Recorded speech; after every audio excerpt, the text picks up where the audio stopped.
Hello, today we will guide you through how to use ManyChat for Facebook Messenger automation. We'll be creating a simple messenger automation from inside ManyChat, starting from the main dashboard and building it step by step.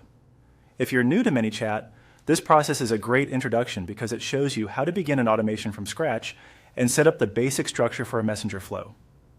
First, make sure you're on the Home tab in ManyChat. This is your starting point and gives you access to the main navigation.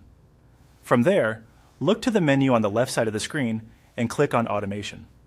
This is where you can create and manage automated experiences for Messenger and other channels. Once the automation area opens, click on New Automation.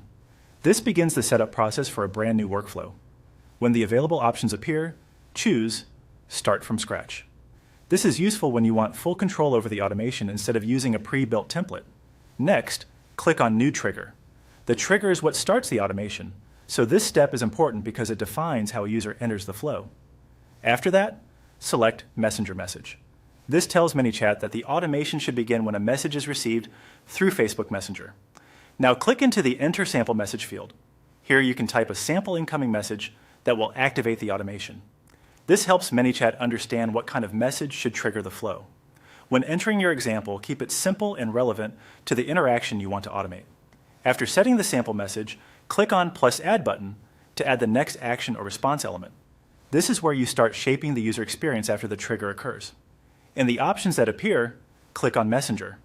This keeps the automation within the Messenger channel and lets you continue building the conversation in the correct format.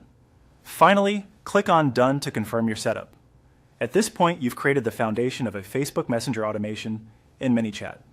You started from the Home tab, entered the automation section, created a new automation from scratch, selected a trigger, defined a Messenger message trigger, added a sample message, and connected the next Messenger step. As a quick tip, after completing these basics, it's always a good idea to review the flow carefully to make sure the trigger and response path match the customer experience you want to create. Clear naming and simple test messages can make future edits much easier.